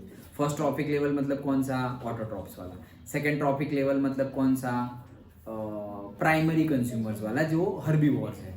Then third trophic level मतलब क्या? सेकेंडरी कंज्यूमर्स, जिसको हमने बोला स्मॉल कार्निवोर्स। फिर फोर्थ ट्रॉपिक लेवल जिसको हमने बोला टर्शरी, जहां पे आता है लार्ज कार्निवोर्स, ओके। तो जो टॉप का ट्रॉपिक लेवल है, मतलब एकदम टॉप का, वहां पे सबसे ज्यादा कॉन्सेंट्रेशन इकट्ठा एक्यूमुलेशन होता है। किसका? केमिकल्स का। वही चीज बता रहे हैं, the accumulation of the maximum concentration of chemicals at the top trophic level of food chain is biological magnification. तो बायोलॉजिकल मैग्निफिकेशन क्या है? Biological magnification accumulation of chemicals है। कहां हो रहा है? Accumulation of maximum chemicals, okay, खत्म होने आया था भाई, okay. So accumulation of maximum concentration of the chemicals at what? At the top of the food chain. Food chain के टॉप में, उसे बोलते हैं क्या? Biological magnification. समझ में आया बायोलॉजिकल मैग्निफिकेशन? पक्का? ओके, वो विंडो बंद कर दो और लाइट ऑन कर दो। ओके, चलो। सो समझ में आ गया बायोलॉजिकल मैग्निफिकेशन मतलब क्या? छोटे लेवल पे केमिकल्स कम होते हैं, फिर जैसे जैसे ऊपर ऊपर ऊपर ऊपर जाए तो मैक्सिमम कॉन्सेंट्रेशन होगा बायोलॉजिकल केमिकल्स का, okay. Biological chemicals in the sense, जो केमिकल्स है उनका जो कॉन्सेंट्रेशन है, accumulation of maximum concentration of chemicals at top of the trophic level is known as the biological magnification. Understood? तो जो top trophic level पे जो सबसे ज्यादा कॉन्सेंट्रेशन होगा केमिकल्स का, उसको बोलते हैं बायोलॉजिकल मैग्निफिकेशन। मतलब क्या? कि जो डायरेक्ट प्रोड्यूसर को जो खाते हैं उनके अंदर कम नंबर ऑफ केमिकल्स होंगे, फिर जो हर्बीवोर्स को खाते हैं उनके अंदर ज्यादा केमिकल्स होंगे कंपेयर टू देम, हर्बीवोर्स की कंपेयर में। और जो सेकेंडरी मतलब जो टर्शरी टॉप लेवल पे आ जाते हैं, लार्ज कार्निवोर्स, जो स्मॉल कार्निवोर्स को खाते हैं, उनके अंदर केमिकल्स की कॉन्सेंट्रेशन सबसे ज्यादा हाई होगी। अंडरस्टूड? ये नेचर का रूल है, नेचर का ही है ये, कोई साइंस ने नहीं बनाया है कि नहीं भाई केमिकल्स इसमें ज्यादा इसमें कम, नेचुरली ही ऐसा है। अंडरस्टूड? जैसे भाई नेचुरली ही फ्लाई इसको फ्रॉग खाता है, नेचुरली है, तो वैसे ही ये naturally. Understood? Okay. Then chemical like, कौन से केमिकल्स होते हैं? तो ध्यान से, insecticides and pesticides on our crops enters the food chain. So chemicals like insecticides and pesticides enter our food chain. कैसे फूड चेन में एंटर कर दिए? क्योंकि पेस्टिसाइड्स और इंसेक्टिसाइड्स हमने डाले हुए हैं कहां पर?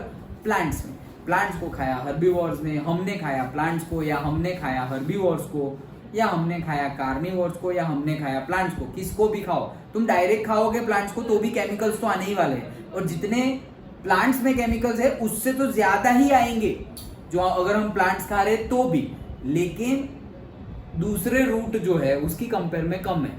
मतलब जो हर्बीवोर्स प्लांट को खा रहा है उसके अंदर ज्यादा हो गए, फिर जो कार्निवोर्स प्लांट को हर्बीवोर्स को खा रहे हैं उसके अंदर, और अब हम वो कार्निवोर्स को खा रहे हैं, स्मॉल कार्निवोर्स को अगर हम खा रहे हैं, कोई सपोज स्नेक खा लिया, ओके, या किसी ने फ्रॉग खा लिया, ओके, तो अब ये फ्रॉग ने फ्लाइज खाई थी, फ्लाइज ने कुछ ना कुछ खाया था, वो इंसेक्टिसाइड्स भी सपोज प्लांट से आए थे, तो एक्चुअल में है तो वही चीज़, लेकिन वो उसका मैग्निफिकेशन होता जा रहा है। मतलब जो इंसेक्टिसाइड्स, पेस्टिसाइड्स, केमिकल्स जो थे प्लांट्स में, उसकी क्वांटिटी बढ़ गई किसमें से, पर्टिकुलरली हर्बीवोर्स में।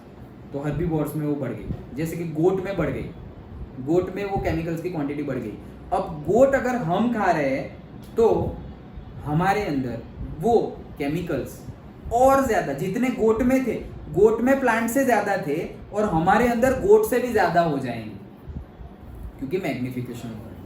तो गोट ने प्लांट खाया और हमने गोट खाई, तो इससे अच्छा है हम डायरेक्ट प्लांट खाएं, तो जो केमिकल्स है वो क्या होंगे, कम होंगे तो सही।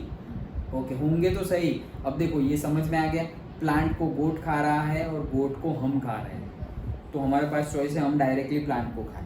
हम डायरेक्टली प्लांट को खाएंगे फिर भी हमारे पास केमिकल्स बढ़ने वाले हैं, और हम डायरेक्टली गोट को खाएंगे फिर भी हमारे पास केमिकल्स बढ़ने वाले हैं। लेकिन फिर भी दोनों में कौन से ज़्यादा केमिकल्स बढ़ेंगे? गोट को खाएंगे तो और ज़्यादा बढ़ेंगे, प्लांट को खाएंगे तो थोड़े कम रहेंगे। Understood? Okay. And the next sentence, concentration of chemicals in a food chain gets higher at the higher trophic level। तो वो तो डेफिनेशन में ही पता चल जा रहा है कि जो concentration होगा, जितना हम ट्रॉफिक लेवल पे ऊपर जाते जाएंगे उतना ही concentration क्या होता जाएगा, बढ़ता जाएगा। सो these two are the most important topics of this chapter। कौन से? एक तो एनर्जी फ्लो का और दूसरा बायोलॉजिकल मैग्निफिकेशन। तो एनर्जी जो है वो ट्रॉपिक वाइज अगर हम जाए तो कम होती जाती है, और बायोलॉजिकल मैग्निफिकेशन है वो ट्रॉपिक लेवल से अगर जाए तो वो क्या होता जाता है, इंक्रीज होता जाता है। एक डिक्रीज हो रहा है, एक इंक्रीज हो रहा है। समझ में आ गया? तो यही दो मोस्ट इंपॉर्टेंट क्वेश्चन थे 10th के लेवल के बेस पे। इसके पहले वाला पता था, इसके बाद वाला जो है वो भी सब पता ही है। चलो देखते हैं क्या है ozone layer and it's depletion. तो ओजोन लेयर पता ही होगा, ओजोन का फॉर्मूला है O3। O3 है ओजोन। तो हमारे एटमॉस्फेयर के ऊपर ओजोन का लेयर है। ओके, अब ये जो ओजोन का लेयर है वो लेयर क्या करता है, सन में से जो अल्ट्रावायोलेट रेज आती है सन में से, उसको वो रोक देता है, और उसके बाद सनलाइट हमारे पास आती है। It's like a filter process. तो ओजोन फिल्टर कर देता है किसको, अल्ट्रावायोलेट लाइट को। इससे होता क्या है, हमें अल्ट्रावायोलेट लाइट से जो डैमेज होता है, स्किन कैंसर हो सकता है अगर अल्ट्रावायोलेट लाइट हमारी स्किन पे, अल्ट्रावायोलेट रेज हमारी स्किन पे आ जाए कंटिन्यूअसली, तो स्किन कैंसर हो सकता है। ओके, तो वो फिल्टर नेचर में ऑटोमेटिक है। ओके, वो कौन सा है, दी ओजोन लेयर। इन 2004 ओजोन लेयर में 2004 के बाद ओजोन लेयर डिप्लीशन जो है, लेयर का डिप्लीशन मतलब क्या, लेयर है वो लेयर कम होता जाना, मतलब इतना बड़ा लेयर है छोटा होता गया, तो इसको क्या बोलते हैं, ओजोन लेयर डिप्लीशन। ओके, एक बार तो होल हो गया था ओजोन लेयर पे, और पर्टिकुलरली वो जो ओजोन लेयर पे डिप्लीशन हुआ था, वो जो होल हुआ था, उसके नीचे कंट्री कौन सी, वो एनवायरनमेंट है उसके नीचे आ रही थी कंट्री ऑस्ट्रेलिया।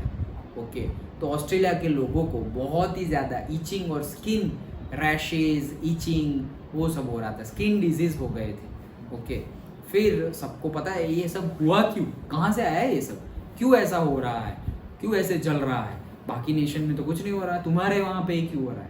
फिर पता चला कि ये रीज़न है। तो ये होता क्यों है, सबसे पहली बात, ये डिप्लीशन कैसे हुआ, अभी नहीं है, अभी हमने अच्छे प्रिकॉशंस यूज़ किए हैं, और वो सारे अभी ओजोन लेयर अच्छी क्वांटिटी में है हमारे एटमॉस्फेयर के ऊपर। लेकिन ये हुआ क्यों, ओके, ये डिप्लीशन कैसे हुआ? तो डिप्लीशन होता है पर्टिकुलर केमिकल से, जिसका नाम है CFC। इसका फुल फॉर्म एक मार्क में पूछा जा सकता है, क्लोरोफ्लोरोकार्बन।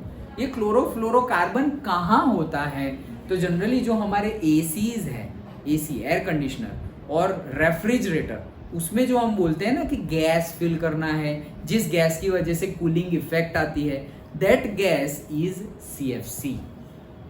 वो पहले, इज नहीं वॉज, ओके, वो पहले हम यूज करते थे, अभी पहले यूज करते हैं। ये बार बार मैं क्वेश्चन पूछता था, अभी भी शायद पूछ लूँ, अगर तुम्हें डायरेक्ट स्ट्राइक हो तो बताओ, कि हम CFC यूज करते थे रेफ्रिजरेटर और AC में। ओके, अंदर जो गैस है वो अंदर घूमता रहता है, ये गैस कभी भी बाहर नहीं निकलता, वो गैस है वो कंटिन्यूअसली एसी में घूमता रहता है। ओके, बाहर कभी नहीं निकलता, बाहर निकल जाता तो फिर हर बार हमें फील करना पड़ता, जैसे हवा में से टायर निकल जाती है वैसे, टायर में से हवा निकल जाती है वैसे ओके तो वैसा हो जाता। ओके, बट वैसा नहीं है, वो कंटिन्यूअसली घूमता रहता है। अरे कंटिन्यूअसली अगर सीएफसी घूमता रहता है एसी और रेफ्रिजरेटर में तो ओजोन लेयर डिप्लीशन कैसे हुआ?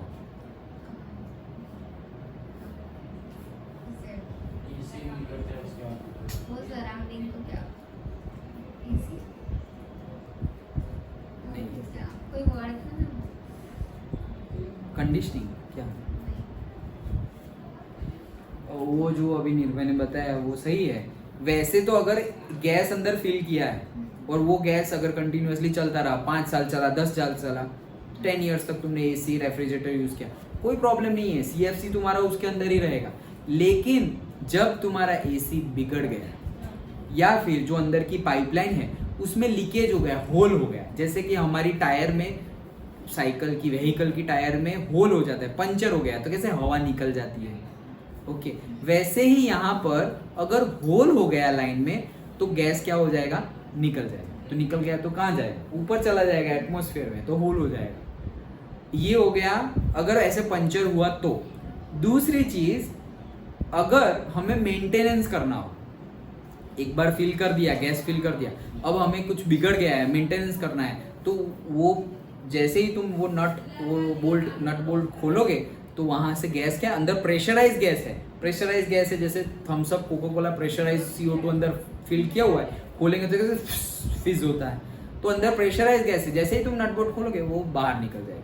तो रिपेयरिंग एंड मेंटेनेंस के टाइम पर भी सीएफसी निकल जाता था और जाता था। और लास्ट में एसी बिगड़ गया, तुमने भंगार वाले को दे दिया, अब भंगार वाला क्या करेगा, ऐसे थोड़ी जैसे दिया है वैसे रखेगा, वो सारा प्लास्टिक तोड़ देगा, पाइपलाइन है उसको अलग कर देगा, जैसे ही वो पाइपलाइन अलग की उसके अंदर का गैस रिलीज हो जाएगा और वो एटमॉस्फेयर में चला जाएगा। इसीलिए ओजोन लेयर डिप्लीशन होता है, ना कि उसका यूज करने की वजह से, बट उसमें पंचर होने की वजह से, या तो फिर मेंटेनेंस में, या तो फिर जब उसकी डेथ हो जाए, मतलब मशीन एक्सपायर्ड हो गया है, अब उसको भंगार में डालना है, उस टाइम पे सीएफसी रिलीज हो जाते थे। अदरवाइज सीएफसी को रिलीज होने की जगह ही नहीं, अभी भी सपोज ये इसमें सीएफसी डाला हुआ हो तो वो घूमता रहेगा, कोई प्रॉब्लम नहीं है।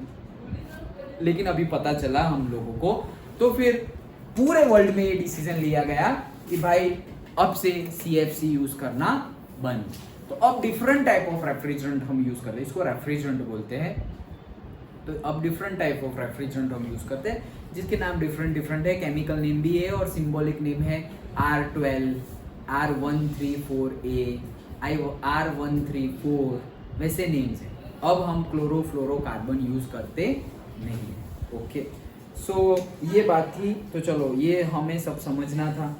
Okay, ozone layer, it shields the surface of the earth from the ultraviolet radiation from the sun. क्या करता है, शील्ड करता है। अल्ट्रावायलेट रेडिएशन को क्या करता है, शील्ड, मतलब रोकता है। ओके, शील्ड नहीं होता, वो तलवार, युद्ध करते हैं तो एक हाथ में तलवार होती है, स्वॉर्ड एंड शील्ड। शील्ड यहाँ ऐसे एक हाथ में होता है ना, ऐसे कोई मारे तो ऐसे कर दिया और फिर उसको ऐसे तलवार से मार दिया। ओके, तो ओजोन लेयर, यूवी रेडिएशन। तो यूवी रेडिएशन क्या है भाई, highly damaging to organisms, organisms के लिए highly damaging, known to cause skin cancer in human beings. Human beings को क्या करता है, स्किन कैंसर करता है। भाई कॉज ऑफ डिप्लीशन क्या था, CFC, due to synthetic chemicals like chlorofluorocarbon which are used as refrigerant and in fire extinguishers। Refrigerant के तौर पे भी यूज होता था और फायर एक्सटिंग्विशर के तौर पे भी यूज होता था। किसके तौर पे, फायर एक्सटिंग्विशर, जहां आग लगी हो उसको बुझाने के लिए ये यूज होते थे। तो उसकी वजह से भी ओजोन लेयर डिप्लीशन होता था। अगेन, जो ऑक्सीजन है हमारे एटमॉस्फेयर में, अगर यूवी रेज आए, ओके, तो यूवी रेज जो आए वो अगर ऑक्सीजन के मॉलिक्यूल पे अगर पड़े तो वो O2 जो है ऑक्सीजन उसको तोड़ देगा और वो O और O बना देगा। क्या बना देगा, O2 है, रिएक्टेंट में है O2, उसके ऊपर यूवी रेज गिरे और बना क्या, O और O। O का मॉलिक्यूल था और अब ये O एलिमेंट के तौर पे आ गया अकेला एक, वहां पे डबल थे O2 और अब यहाँ क्या है O और O। समझ में आया? वो किससे हुआ? यूवी रेज से हुआ। अब ये जो O है ये एक O मिल गया, अब एटमॉस्फेयर में तो O2 तो होंगे ही, तो जो ऑक्सीजन के मॉलिक्यूल्स है वो ये अकेले O के साथ मिल जाएंगे और बना देंगे O3, that is the ozone. Ozone बनता कैसे है वो बताना था। ओके, तो O2 तो है ही ऑक्सीजन, उस पे यूवी गिरेगा तो O और O बन जाएगा, और ऑलरेडी जो ऑक्सीजन एटमॉस्फेयर में है वो ये O के साथ रिएक्ट करके O3 बना देगा। एंड जितना O2 हमारे लिए आशीर्वाद के समान है उतना ही ओजोन हमारे लिए श्राप समान है, मतलब it is very poisonous. Okay, it can cause death also. Ozone, ये तो इंफॉर्मेशन के लिए था, कुछ ऐसे पूछना समझ में आ गया। And last but not the least आता है managing the garbage we produce. जो भी कचरा हम प्रोड्यूस करते हैं उसको सेग्रीगेट करना। So segregation of household waste into biodegradable and non biodegradable. Starting में ही हमने देखा ग्रीन और ब्लू वाला डस्टबिन भी देखा, तो ब्लू वाला नॉन बायोडिग्रेडेबल के लिए और ग्रीन वाला बायोडिग्रेडेबल। मतलब प्लास्टिक तुम्हें कचरे में डालना है, प्लास्टिक की बॉटल, वाटर बॉटल और से कोल्ड ड्रिंक की बॉटल, तो वो सब ब्लू डस्टबिन में डालनी है, और केले के छिलके, फ्रूट्स, ये सब कहाँ डालना है? ग्रीन डस्टबिन में। So segregation of household waste into biodegradable and non-biodegradable, that is the managing the garbage. Okay. Replace, अब क्या कर सकते हैं, मतलब गार्बेज को मैनेज करने के लिए क्या कर सकते हैं? तो पहले तो सेग्रीगेट कर सकते हैं, ये बायोडिग्रेडेबल है और ये नॉन डिग्रेडेबल है, ये कर सकते हैं। दूसरा, replace the plastic bags with paper और से जूट और से क्लॉथ बैग। प्लास्टिक बैग की जगह क्या यूज करेंगे हम? जूट बैग, पेपर बैग और से क्लॉथ की bag. Third, recycle waste such as paper, glass, clothes, etc. could be segregated and disposed of accordingly. तो जो भी रिसाइकल हो सकता है, ग्लास रिसाइकल हो सकता है, पेपर रिसाइकल हो सकता है, क्लॉथ भी रिसाइकल हो सकता है। ओके, तो उनको सेपरेट, हाँ बैटरी लो गई, उनको सेपरेट करना है और उनको अलग से, ओके, उनको सेपरेट करना है और उनको अलग से डिस्पोज करना है। Okay, and then start vermi composting and natural composting. मतलब क्या? Vermi compost and natural compost, एक जो हमारे मैन्यूअर्स जिसे हम बोलते हैं, देखो दो चीज़ें होती है, जो खातर हम बोलते हैं ना, खाद, फर्टिलाइजर, मतलब जो हम प्लांट में डालते हैं, खातर, खाद, वो दो होती है। फर्टिलाइजर मतलब क्या? केमिकली। ओके, सारे कौन से केमिकल होते हैं? NPK, nitrogen, phosphorus and potassium. ये केमिकल्स ज़्यादा होते हैं क्योंकि वो प्लांट के लिए अच्छे हैं, तो वो है फर्टिलाइजर। और मैन्यूअर मतलब क्या? नेचुरल, काउडंग है वो क्या है? मैन्यूअर है, वो भी खाद है। Okay, like that. तो हमारे जो बायोडिग्रेडेबल्स है, जैसे कि वेजिटेबल के पील्स, फ्रूट्स के पील्स और से पर्टिकुलर वेस्ट, ओके, वो वेस्ट से हम ये मैन्यूअर और से वर्मी कंपोस्ट बना सकते हैं। ओके, कई सारे जो ये it comes under the category of plantation. Okay, जो प्लांटेशन करते हैं ना, वो लोग खुद बनाते हैं ये चीज़ें। कैसे? थोड़ा जैसे कि हस्क लेंगे, हस्क मतलब क्या? हाँ, वीट का जो वो जो हम निकाल देते हैं वीट, फिर वो जो बचता है उसको भी हस्क बोलते हैं। और वैसे ही जो नारियल है, नारियल, ओके, सूखा नारियल, वो पीने वाला नहीं, फोड़ने वाला, पूजा वाला। ओके, सो वो जो नारियल है उसके जो हम छिलके निकालते हैं ना, ओके, वो छिलके को भी हस्क बोलते हैं। तो उसको डिग्रेड करके उसमें से ये वर्मी कंपोस्ट ये है, फिर उसके साथ थोड़ी मिट्टी डाल दी, थोड़ी सैंड डाल दी, थोड़े वेजिटेबल्स पील्स, ये वो डिग्रेड कर दिया, अच्छे से मिक्स कर दिया, छोटे छोटे पार्टिकल्स, ये बन गया है पूरा तुम्हारा मैन्यूअर। ओके, ये कौन करता है? जनरली जो गार्डनर होते हैं, माली, वो ये काम करता है। ओके, और जहाँ पर पर्टिकुलर ये सारी गार्डनिंग होती हो, गार्डनर हो, वहाँ नर्सरी नहीं बोलते हम, नर्सरी, ओके, वहाँ पर ये सारी चीज़ें होती है। तो vermi composting and natural composting बनाई जा सकती है। और क्या कर सकते हैं, keep the surroundings clean, surroundings को क्लीन रखो। Do not dump waste just outside the house on the road, तो भाई कचरा ऐसे ही घर के बाहर ऐसे ही कहीं पे डालना चाहिए नहीं।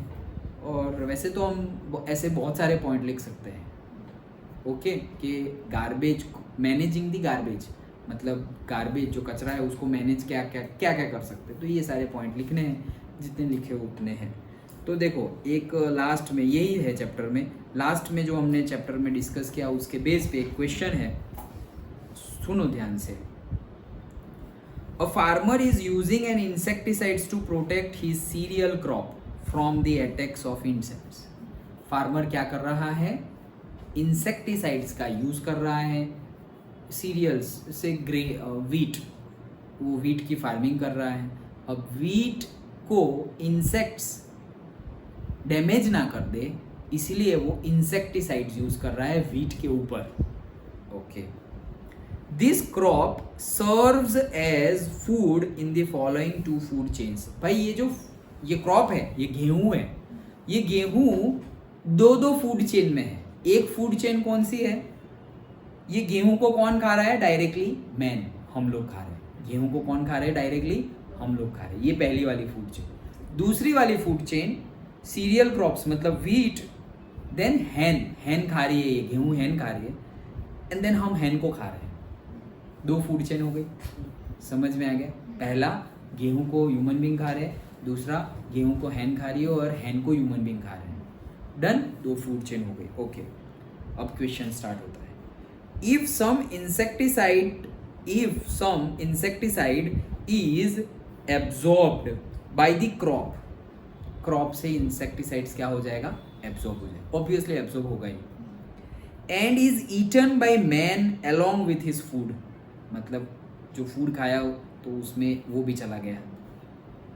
Will man be affected equally in both cases, मतलब दो केस थे, दो फूड चेन थी, तो क्या दोनों फूड चेन में मैन को क्या इक्वली इफेक्ट होगा, नहीं, तो कैसे इफेक्ट होगा, जो हैंड से खा रहा है वो उसमें केमिकल ज़्यादा हो, उसमें कम इफेक्ट होगा, क्योंकि उसके अंदर जो पेस्टिसाइड्स मतलब जो डाले थे वो डिवाइड हो जाएंगे, मतलब पहले हैंड ने खाया और सॉरी मतलब पहले वो जो थे उन्होंने खाया थे, wheat and man, and wheat Hahn and man, ऐसे, तो कैसे, यहाँ पे उसको केमिकल ज़्यादा हो गए और इंसेक्टिसाइड्स का कम इफेक्ट।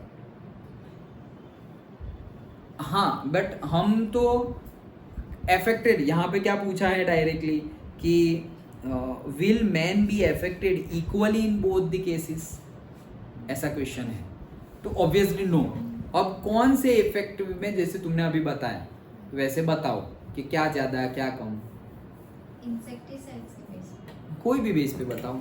जनरली हमने टॉपिक पढ़ा है बायोलॉजिकल मैग्निफिकेशन और energy concept, energy of flow, तो वो दो चीज़ें होनी चाहिए, वो दो चीज़ें तो होनी चाहिए, फिर तुम तीसरी कुछ अपने हिसाब से लाओ तो गुड, बट ये दो पॉइंट जो हमने पढ़े चैप्टर में है वो तो हमें इंक्लूड करने चाहिए हमारे आंसर में, तो करो चलो। सर अपन वो मैग्निफिकेशन वाले से देखें तो फिर तो इफेक्ट ज़्यादा मतलब केमिकल ज़्यादा ऐड होते हैं इससे, जो हैंड और उससे, करेक्ट, और अगर उस सेंस में देखें Correct.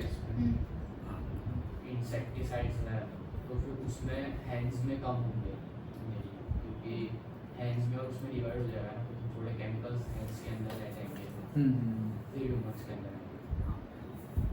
बट हम चलो अभी पे दो लेवल पे बात करते हैं, flow of energy and biological magnification. अब बताओ एफेक्शन तो कैसे इफेक्ट होंगे, ये दो ही पॉइंट ऑफ व्यू से तुम्हें बात करनी है, flow of energy and biological magnification. तो बताओ चलो, बायोलॉजिकल मैग्निफिकेशन में क्या होगा, केमिकल्स जो है इंसेक्टिसाइड्स उनकी क्वांटिटी में क्या होगा पहले केस में और दूसरे केस में, हैन वाले केस में इंक्रीज होगा मैन के पास, ओके करेक्ट।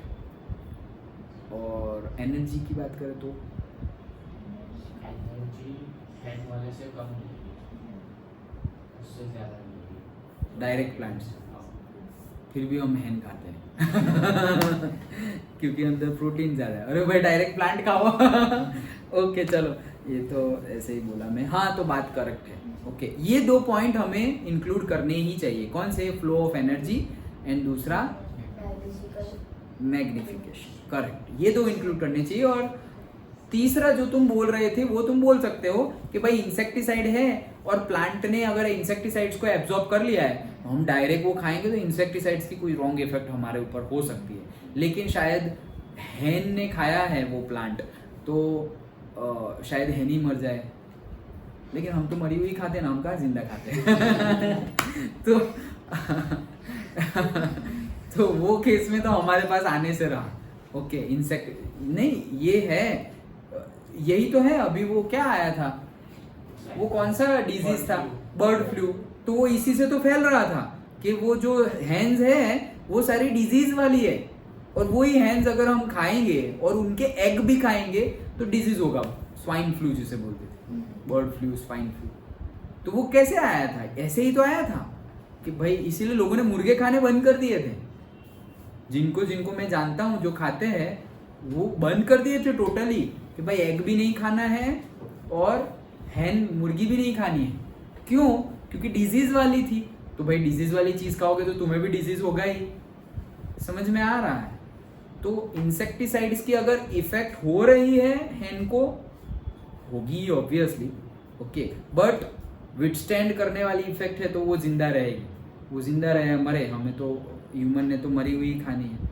अब वो अगर डिजीज से मरी है, ना कि उसको मारा गया है खाने के लिए, वो डिजीज से मर गई है, मुर्गी डिजीज से मर गई है। वैसी मुर्गी अगर खा ली तो क्या होगा? डिजीज हो जाएगा हमें भी, जो खाएगा उसे भी। अंडरस्टूड? सिंपल। तो उस पॉइंट ऑफ व्यू से भी तुम बोल सकते हो, लेकिन जो मेन आंसर हमारे होंगे, यहाँ पे आंसर नहीं है इसलिए मैं तुम्हें बता रहा हूँ कि जो मेन आंसर होंगे, वो मेन आंसर में हमें जो पढ़े हैं चैप्टर में वो 2 पॉइंट इंक्लूड करने हैं, that is biological magnification and the flow of energy. Understood? Sure? आगे भी कुछ लिखा हुआ है। इफ नो, हाँ तो हमारा तो नो ही था। In which case he will be affected more, also name and define the phenomenon involve. देखो कौन से केस में ज्यादा इफेक्टेड है उसका नाम दो और डिफाइन द फिनोमिनन इन्वॉल्व। मतलब हमें 2 ही बेस पे बात करनी है और कोई बेस पे बात नहीं करनी है। तो फिनोमिनन इन्वॉल्व का नाम क्या है? Biological magnification. मतलब प्रोसेस, ये फिनोमिनन का नाम क्या है? Biological magnification. तो सेकंड केस जो है that is wheat, Hahn and man, उसमें मैन को इफेक्ट ज्यादा होगा। इफ द क्रॉप फील्ड, तो मतलब इसमें अब तुम वो इंसेक्टिसाइड वाला लॉजिक मत लगा देना एग्जाम में पूछा जाए तो। नहीं तो जनरल नॉलेज से हम क्या बोल देंगे, भाई प्लांट पे इंसेक्टिसाइड लगा हुआ है, हम खाएंगे तो हमें जहर लग जाएगा। अरे नहीं, वो तो सही बात है, गलत बात नहीं है, लेकिन हमें वो जनरल नॉलेज नहीं लगाना है, हमें बायोलॉजिकल मैग्निफिकेशन की बात करनी है। अंडरस्टूड? अगर यही प्लांट को कोई पर्टिकुलर गोट ने खा लिया, सपोज ये प्लांट को गोट ने खा लिया, ओके, और वो गोट ने मैन को खा लिया, तो मैन को भी वो इफेक्ट होने ही वाली है। ऐसा नहीं है कि बच गए, ऐसा नहीं है कि बच गए। ओके जो प्लांट इंसेक्टिसाइड्स वाला प्लांट है उसको डायरेक्टली मैन ने खाया और तुम प्लांट को गोट ने खाया और गोट को मैन ने खाया, दोनों ही केस में इफेक्ट तो होने ही वाली है। गोट को मैन ने खाया, मैं वही तो बोला, गोट को मैन ने खाया, गोट को मैन ने खाया, मैन को गोट ने खाया। Oh my God. हाँ मतलब समझ गए तुम, वो कोई बड़ा गोट होगा। अच्छा चलो। If the crop field produce the same amount, चलो अब दूसरा क्वेश्चन है इसमें। If the crop field produce the same amount of serial in both the cases, दोनों केस में जो गेहूं की क्वांटिटी है ऐसा समझो 20 kg है, सेम अमाउंट प्रोड्यूस हो रही है। Would main get equal amount of energy in each case? Justify your answer.